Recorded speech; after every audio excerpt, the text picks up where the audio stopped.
Hey guys, I'm back on another video. So today I'm going to be watching this movie 46 minutes long. So guys, I'm not going to be watching it so long. I'm probably going to be watching it like probably 10 minutes. I don't know. Let me sit right here. Okay, ready. Movie start. The story begins with a guy named Barbie who's new in town. He's out in the woods doing the awful job of burying a dead man. Barbie has a fresh cut on his forehead, which hints that he got into a violent fight with the guy he's burying, but we don't know why he killed him yet. A little later, Barbie tries to drive out of the town of Chester's Mill. He has a tense run-in with the sheriff's car that really shakes him up. Because he's distracted, he doesn't see some cars wander off the road. He has to swerve to avoid them and ends up crashing his car in a field. He gets out of the car, totally okay, right before the ground starts shaking from a huge tremor. The shaking stops suddenly, and it feels like something massive and invisible just dropped out of the sky. Then, everything goes dead silent. The first sign that something is seriously wrong is a cow that has been sliced perfectly in half. When Barbie investigates, he realizes he's standing in front of an invisible, solid wall, so sharp that it also cut right through houses that were in its path. A local teenager named Joe comes over to see if Barbie is okay, and they both stare in shock at the strange, invisible barrier. Soon, Sheriff Duke Perkins and his deputy, Linda Esquivel, discover that the entire town has lost power. All communication is cut off, phones are dead, and there's no internet, which means even satellite signals are blocked. They realize just how bad the situation is when a small airplane flying overhead slams into the invisible barrier. The crash confirms that the town isn't just blocked by a wall, but completely trapped inside a giant dome. The explosion from the plane crash causes everyone in town to start panicking. At the local radio station, a DJ named Phil and his assistant Dodie are confused because they seem to be the only station still on the air. As they try to contact anyone outside, Phil jokes that their ratings are about to go through the roof. Meanwhile, back at the edge of the dome, Barbie manages to stop a fire truck from crashing into the barrier. When the police show up to look at the invisible wall, they can't believe what they're seeing. The town councilman, Big Jim, Rennie, arrives, and he's just as confused as everyone else. They get news that all the roads leading out of town are blocked, which has caused a lot of car accidents. They know they need to make an announcement to warn everyone and prevent more crashes. In another part of town, a young guy, Junior, tells her he thinks someone was stocking up on it for a secret reason. Julia is a little skeptical but agrees to look into it. Councilman Big Jim goes on the radio to declare a state of emergency. Carolyn's family hears this announcement but thinks it's just a weird ad. A second later, they have to slam on the brakes to avoid hitting the dome, right as another car crashes into it from the other side. The family is okay, but the shock causes their daughter, Nori, to have a seizure. While she's unconscious, she mumbles something about pink stars. They rush her to the hospital, which is already packed with people who got hurt in the chaos. Julia and Barbie are also at the hospital, where Julia finds out her husband has been lying to her about where he's been. Outside the hospital, Barbie and Angie are talking and sharing a cigarette. Junior sees them from a distance and gets incredibly jealous. His feelings for Angie have turned into a dangerous obsession, and seeing her with another guy makes him furious. By now, the U.S. military has shown up and set up a perimeter around the outside of the dome. Scientists are there too, trying to figure out what the dome is, but they have no answers. A little later, Big Jim has a private meeting with Sheriff Perkins and brings up the propane. They talk in a secretive way, hinting that they did something to protect the town. It's obvious they both know more than they're telling people. Barbie had only planned on being in town for a day, so now he's stuck with nowhere to go. That night, Junior confronts him and tries to threaten him. Barbie has no idea why this guy is so hostile, but Julia steps in before things get ugly. Meanwhile, the town's teenagers try to act normal by throwing a party, ignoring the emergency. Joe is there and starts talking to another boy about the dome. Suddenly, Joe collapses and has a seizure, saying the exact same thing Nori did. Pink stars falling. His sister Angie is at home when Junior breaks in and kidnaps her. He takes her to an old fallout shelter that belongs to his dad, Big Jim. Junior tells her he knows what's happening and that his paranoid dad built the shelter to keep her safe. Back at her house, Julia offers to let Barbie stay for the night. Things get really dark when Barbie sees a photo of Julia's husband and realizes it's the same man he killed and buried that morning. While out on patrol, Sheriff Perkins' pacemaker suddenly stops working and explodes, killing him instantly. A flashback shows us that Barbie came to town to get money from Julia's husband. When the man refused to pay, they fought, and Barbie accidentally shot him. Barbie knew no one would believe it was an accident, so he decided to bury the body. The next morning, Barbie can't find his dog tag necklace. He asks Julia if she's seen it. She says no, but Barbie is sure he must have lost it at the cabin where he killed her husband. Somewhere else, 2 deputies find the sheriff's body. Linda arrives and is heartbroken, holding her dead boss in her arms. Joe is hanging out with his new friend Ben, who helped him during his seizure. Ben asks him about the Pink Stars thing, but Joe doesn't remember saying anything. At the radio station, Dodie manages to use a special receiver to listen in on the military's communications outside the dome. She can hear what they're saying but can't talk back. From their conversations, she learns that the military is just as clueless about the dome as everyone inside. At the town diner, Linda interrupts Big Jim's breakfast to tell him the sheriff is dead. They rush over to see the town's mortician, Lester Coggins. Trapped in the bunker, Angie screams for help, but no one can hear her. When Junior comes back, he chains her to a bed. He has a crazy idea that the dome only appeared because she rejected him, and he thinks she'll love him again once it's gone. It's clear he's mentally unstable. Lester, the mortician, acts shocked about the sheriff's death in front of Linda, but as soon as she leaves, his conversation with Big Jim reveals they were both in on the secret propane deal. They're actually relieved the sheriff is dead because now he can't rat them out. Later, Linda finds Big Jim snooping around the sheriff's office. He says he's looking for his friend's will, and she believes him. The truth is, he's looking for any papers about the propane deal that could link him and Lester to it. He thinks the papers are at the sheriff's house, so he sends Lester to go get them. Sick of downloading games that look absolutely nothing like the ads? Rezona actually gives you exactly what you want, unlimited neat games.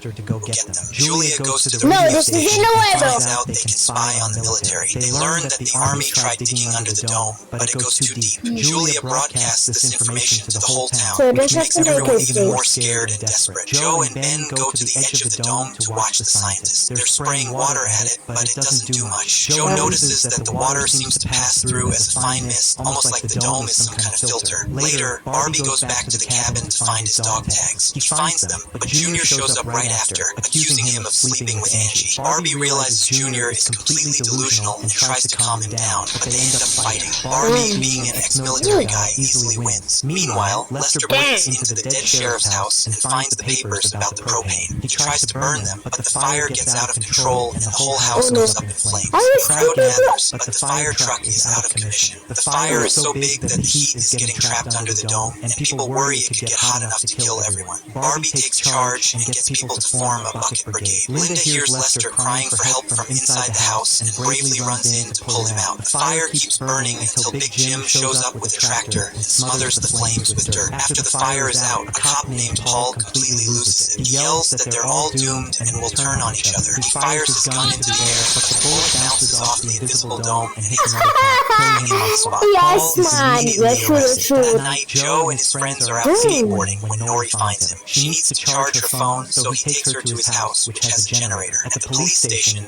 Linda puts Paul in a jail cell. A crowd forms outside, angry that the police can't control the situation. Big Jim gives a speech about staying united and manages to calm them down. A few minutes later, Paul fakes a heart attack. When Linda opens the cell to help him, he attacks her, locks her in the cell, and escapes. In the bunker, Angie tries to trick Junior into letting her go. She tells him about a secret tunnel from their childhood that might go under the dome. She's hoping he'll let her out to show him, but Junior decides to go check out the tunnel by himself. Big Jim finds Linda locked in the cell and lets her out. They realize Paul escaped with a rifle. Linda goes after him, thinking he's gone to his favorite hunting spot in the woods, while Jim gets a search party together. At the diner, Carolyn is worried because Nori stayed at Joe's house all night without asking. Big Jim comes in to recruit people for the search party and asks Barbie to join after seeing how he handled the fire. Out in the forest, it becomes clear that Barbie has military training as he easily tracks Paul. On his way to the tunnel, Junior runs into Julia. He acts super nervous when she asks him questions, which makes her suspicious, so she decides to follow him. The next morning, Ben shows up at Joe's house with 2 girls. He wants to use the generator to impress them, not realizing how precious its fuel is. Joe isn't happy about it, but lets them. Out in the woods, Paul ambushes the search party and shoots one of the men in the leg. While someone helps the injured man,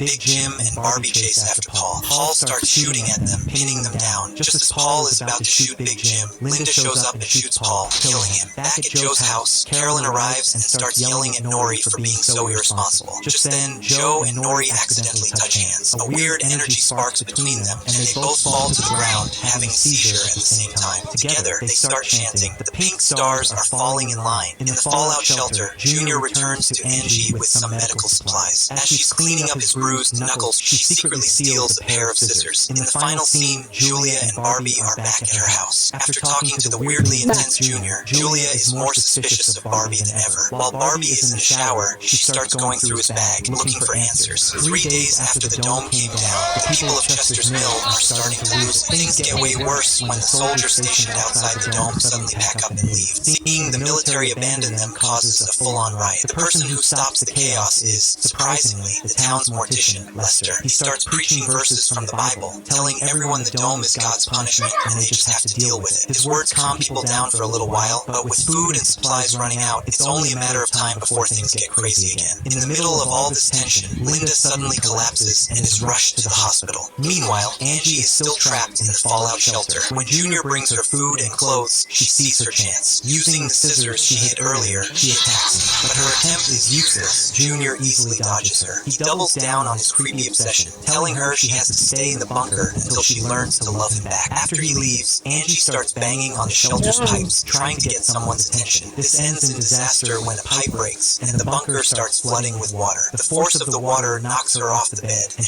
Guys, make sure to like and subscribe if you're enjoying this video.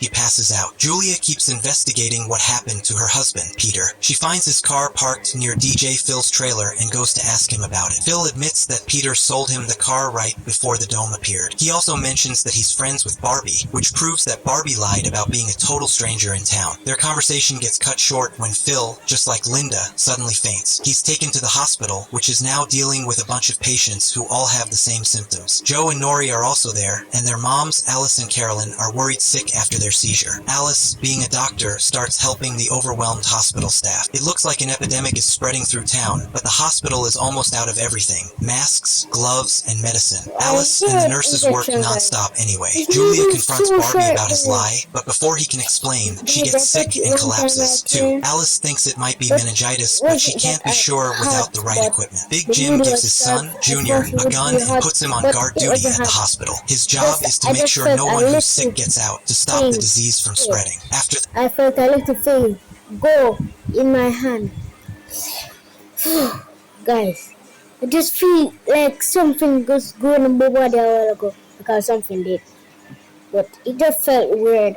Okay, back to the video. that, Jim and Barbie head to the town pharmacy to get more medical supplies. When Julia wakes up, she demands to know how Barbie knows her husband. He finally tells her part of the truth. He works for a bookie, and he came to Chester's Mill to collect a lot of money that Peter lost in a bet. Julia is shocked, but Barbie still doesn't tell her the whole story about how their fight ended with him killing her husband. That night, Big Jim gets home and finds Lester waiting for him. Lester wants to give back his cut of the money they made from their illegal propane deal. We find out that they were secretly selling the town's propane to people on the outside who used it to make drugs. Now that he thinks God is punishing them, Lester wants a clean conscience. After he leaves, Jim hears a banging noise coming from the pipes in his house. He follows the sound to the bunker and is horrified to find Angie chained to the bed. Angie begs him to set her free, but Jim is terrified that his son will go to jail, so he refuses to help her and leaves her there. The next morning, Lester shows up at Jim's house again, saying he keeps hearing the word Moab. Jim just thinks his hearing aid is broken. Lester has completely lost his mind and believes he's a messenger for the dome. Elsewhere, Joe and Nori see a huge swarm of butterflies all over the outside of the dome. They figure out that the dome is messing with the magnetic field, which is attracting all the butterflies. As the butterflies fly away, a fleet of buses pulls up outside the dome, carrying the families of the people trapped inside. The government arranged a visitor's day. A huge crowd gathers at the barrier for emotional reunions with their loved ones, and Linda gets to see her fiancé. The dome has become a massive news story, and reporters are everywhere, filming the emotional scene. In the middle of the crowd, Lester is still preaching about Moab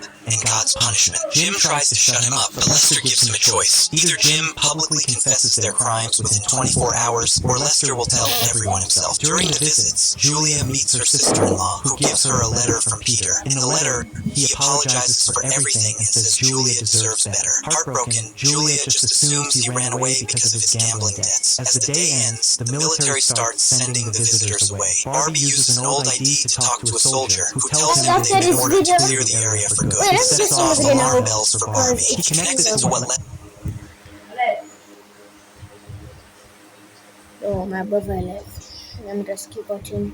Lester was saying and realizes Moab isn't a word. It's an acronym for Mother of All Bombs. The military is going to fire a massive missile at the dome, probably because its magnetic field is causing problems for the outside world. The family visit was just a way for everyone to say goodbye. Barbie rushes to tell Julia, Linda, and Jim. Together, they scramble to warn the whole town, telling everyone to hide in an old underground cement works tunnel. Believing they're all about to die, Jim finally goes and sets Angie free. She runs home to find Joe, but he's not there. Instead, Junior is in one of the rooms holding a gun. He tells her about the bomb and gives her a tearful apology for everything he did. Seeing him so broken and thinking these are their last moments, Angie comforts him. She lets him rest his head in her lap as they wait for the end. In the tunnel, Alice and Carolyn are freaking out because Nori is missing. It turns out Nori and Joe are still outside, desperately looking for Angie to warn her. At exactly 1:15, the missile is launched. Seeing it streak across the sky, Joe and Nori share what they think will be their last kiss. But when the missile hits the dome, it explodes without leaving a scratch. The town and everyone in it are completely unharmed. Big Jim runs to the barrier and sees that the missile has completely destroyed the area outside, but the dome is perfectly fine. Lester shows up next to That's him, so again sad. demanding that Jim confess. Since no one else is around, Jim grabs Lester and shoves his hearing aid against the dome. The device shorts out and explodes, killing Lester instantly. Soon, the rest of the town comes out of the tunnel to see the total destruction outside their perfect invisible prison. Angie is still with Junior. She thinks he's about to lock her up again, so she attacks him and runs away. He chases her for a bit but loses her. Elsewhere, Alice, who is sick and needs insulin, starts seeing things and crashes her car into a water tank, destroying even more of their limited water supply. The radio station suddenly stops picking up outside signals. Instead, a weird, creepy song starts playing on a loop, and it's also coming through all the police walkie-talkies. Dodie builds a gadget and figures out that a powerful signal inside the dome is jamming everything else. She and Julia head out to find where it's coming from. The town's main water source is a lake, but when Linda and Barbie check it out, they find it's been contaminated by a gas pipeline that the dome sliced through. With their water supply now poisoned, people start to panic. A crowd forms at the convenience store, demanding water. The owner isn't taking money anymore because it's worthless. A riot is about to start when Linda shows up and gets things under control, but you can feel the tension in the air. Linda finds Junior looking for Angie and recruits him to help her manage the angry crowds. At the hospital, Alice is dying and is in desperate need of insulin. Nori decides she has to find some for her mom. Joe goes with her and they try to break into a house, but the owner catches them and says he already used his last dose. At the next house, they find a whole bunch of it in the fridge, but a little boy tells them the medicine is his. Nori can't bring herself to steal from the sick kid, but Joe grabs one dose for Alice. Angie hides out at Rose's diner and tells the owner what Junior did to her. Their talk is interrupted when two thugs come in to rob the place. When Rose tries to stop them, one of them hits her and she dies. Angie fights back hard but gets knocked out. By now, a full-blown riot has broken out at the convenience store, with people looting and fighting in the streets. As Joe and Nori head back to the hospital, they run into Julia and Dodie. They all realize the jamming signal seems to be coming from Joe and Nori. The two teens tell them about the seizures they've been having ever since the dome appeared, which confirms they have some kind of connection to it. Barbie shows up at the diner and finds it being looted. He takes down the thief and saves the unconscious Angie. Outside, just as Linda is about to use her gun to stop the riot, it suddenly starts to pour rain. The rain stops the fighting, as everyone is just so relieved to finally have water. Barbie hands Angie over to Big Jim for safekeeping, not knowing what a monster Jim really is. Jim says he's taking her to the hospital, but he takes her to his house instead. Meanwhile, Julia, Dodie, Joe, and Nori are at the edge of the dome. When Joe and Nori touch the dome at the same time, the weird jamming signal stops, proving they have a special link to it. As it gets dark, Julia and Barbie meet up outside her house and share a hug, both exhausted from the day. Julia realizes she's starting to have feelings for the man who, without her knowing, killed her husband. And quiet morning is interrupted when their pregnant neighbor, Harriet, knocks on the door asking for some yogurt. Shortly after, Barbie heads off to the police station. A little while later, Harriet steps out to keep his promise to protect her. Jim physically drags his own son out of the house and tells him to never come back. Junior is bitter and feels like his dad has always thought he was worthless, but he has no choice but to leave. Angie is still heartbroken over the death of Rose, who was like a mother to her. When she finds out Rose's body is still at the diner, she rushes over. Seeing her lying on the kitchen encounter brings back a flood of memories. Ben shows up at the diner and helps Angie give Rose a proper burial. At the police station, Linda, Junior, and Barbie get ready to hunt down the guys who murdered Rose. These thugs have also robbed a bunch of stores and are becoming a real problem. Junior is still furious that they hurt Angie and wants to kill them on the spot, but Linda is firm and orders him not to use deadly force unless he absolutely has to. Next, we meet a grumpy old farmer named Ollie, who owns the town's only working well. He and Big Jim had a deal to trade his water for Jim's control of the town's propane, but Ollie backs out of the deal and says the propane now belongs to him. When Jim goes to the storage tanks, one of Ollie's armed men tells him to get lost. For now, Jim backs down, but you know he's not going to let it go that easily. Elsewhere, Joe and Nori are trying to figure out their connection to the dome. Joe has a theory that the dome is built like an atom. If the edge is the outside shell, then the center, the nucleus, must be somewhere in the middle of town. The two of them, along with the dog, head out to find it. Their search leads them to a field, but as they get close to the dome center, the dog gets spooked by something they can't see and runs off. Joe and Nori decide to keep looking on their own. At the same time, Julia is driving Harriet to the hospital. Their trip gets violently interrupted by the same thugs who killed Rose. While Harriet is screaming in pain from her contractions, the men try to steal their gas. Barbie shows up just in time to stop them, but the thugs get away. They decide to take Harriet to Joe's house, where Alice is. They figure the town's only real doctor is a better option than a hospital, which has no supplies. Alice and Carolyn get Harriet comfortable and start helping with the delivery. With no medical equipment, they have to rely completely on Alice's skill as a doctor. Joe and Nori finally find the center of the dome. There, they discover a smaller, second dome with a mysterious black egg inside it. When they touch the mini dome, they see a vision of Alice, which disappears as soon as they take their hands off. Nori gets a bad feeling that her mom is in danger and immediately runs back home. In another part of town, Ollie visits Big Jim to rub his victory in his face. He says he always felt like the town looked down on him compared to Jim, and now that he controls their water and propane, he's going to prove he's the one in charge. Over at the thugs' hideout, Linda and Junior move in to arrest them. When the men fight back, Linda is forced to shoot one of them dead. The other guy begs for his life, but Junior shoots and kills him in cold blood. Back at the house, the delivery is a success. Harriet has a healthy baby girl. Oh, guys, we're gonna end the video here because I'm not watching all of this. But guys, thanks for watching. Peace out. Subscribe.